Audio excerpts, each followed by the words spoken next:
is one of the most complex characters in modern fiction, and his journey of redemption is anything but straightforward. Zuko Alone, one of the standout episodes of The Last Airbender, strips Zuko down to his core, offering some of the most profound life lessons of the series. And today, we will tackle the key lessons from this episode, each tied to Zuko's experiences. Lesson 1. The conflict within, embracing all parts of yourself. At the heart of Zuko's struggles is his internal conflict. He's torn between two identities, the banished prince of the Fire Nation and a wanderer trying to find his place in the world. This duality is visually represented by his twin broadswords, which are separate but must be welded together to unleash their full potential. This theme of duality is echoed later in his journey, when Zuko confronts his red and blue dragons during the vision in the Sun Warrior's ruins.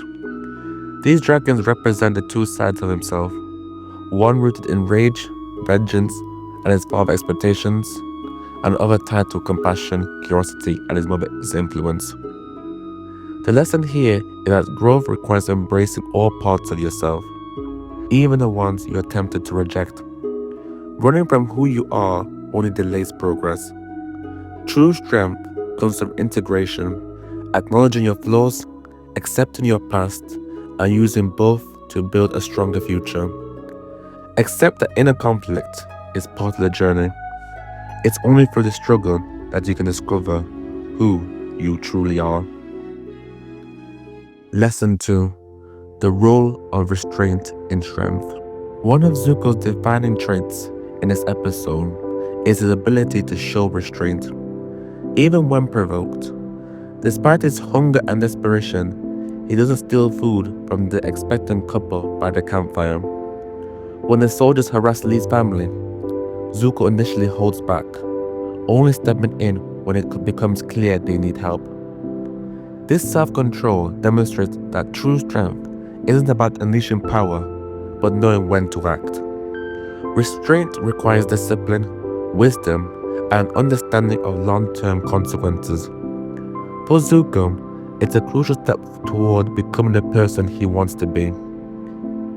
The lesson for us is, power is not just about action, it's about control. Knowing when to step forward and when to hold back can be the difference between destruction and growth. Remember, restraint is not weakness. It's conscious choice to act with purpose rather than impulse. Strength also comes from balance, the ability to act decisively when needed, and the wisdom to refrain when it's unnecessary. And in our lives, practicing self-control and intentional action can lead to more meaningful outcomes than acting out of anger or impulse. Lesson 3. Finding the source of anger. Zuko's anger is a recurring theme in his arc, and in Zuko Alone, it simmers beneath every decision he makes. While he lashes out at others, his actions are often fueled by unresolved inner turmoil. Later in the series, Zuko also openly admits when Azula asks him, "Who are you angry at, Zuko?" And he replies, "I'm angry at myself." This moment sheds light on his struggle in this episode. He is grappling with feelings of abandonment, failure, and rejection, particularly regarding his mother's disappearance. The lesson here is that anger often masks deeper pain. Without addressing its source, anger becomes destructive, harming relationships and stalling personal growth. To move forward, we must reflect.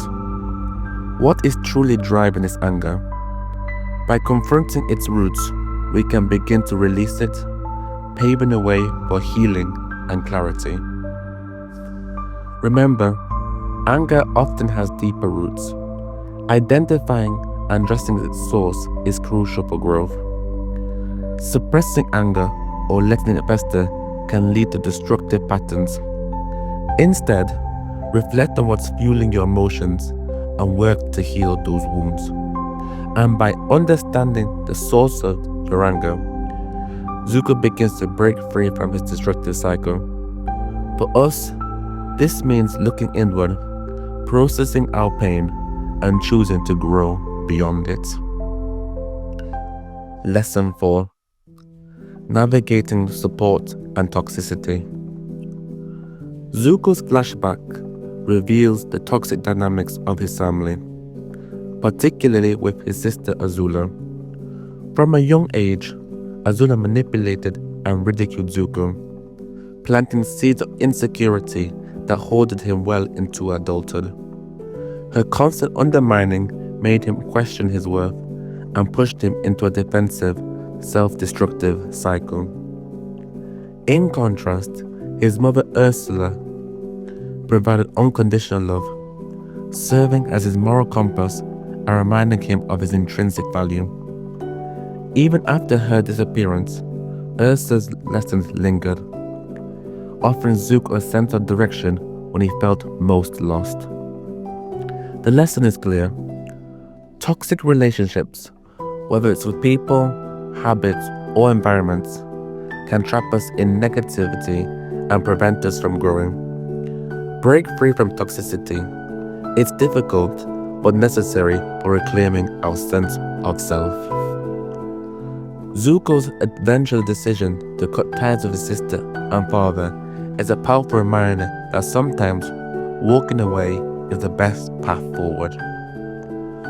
For us, this is a chance to reflect on our relationships. So, nurture positive bonds. Surround yourself with those who support your growth and see your potential, like Ursa and Arrow did for Zuko. Recognize and address toxicity. Identify people or behaviors that undermine your confidence or well-being and set boundaries to protect yourself. Carry forward the love, not the hurt. Like Zuko, draw strength from those who genuinely care for you and don't let them harmful actions of others define your self-worth. So surround yourself with those who support your growth, like Arrow did for Zuko. Identify and address toxic influences. Set boundaries to protect your self-worth. And lastly, draw strength from love and positive connections, and don't let harmful relationships define you. Zuko's journey shows that while we cannot choose all the relationships in our past, we can choose how they can shape our future. Lesson 5: Fighting without losing yourself. The final confrontation with the soldiers is a pivotal moment in the episode. Zuko fights with precision and calculated restraint, refusing to use his firebending until absolutely necessary. When he finally unleashes his firebending, it's not out of rage or dominance. It's a deliberate act to protect, born of necessity and not fury. This moment encapsulates the importance of fighting without losing yourself.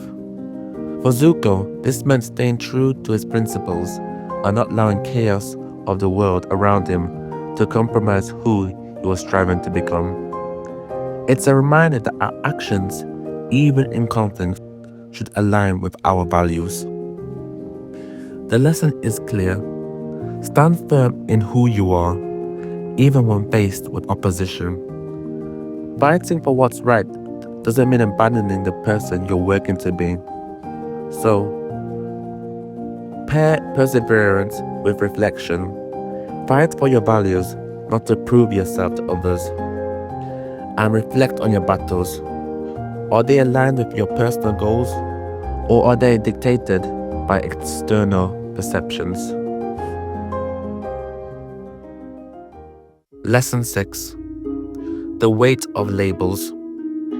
In the climactic moments of the episode, Zuko saves Lee from the soldiers, risking his own safety to defend the boy's family. Yet when Zuko reveals his firebending, his true identity as a firebending prince, the family he just saved turns against him.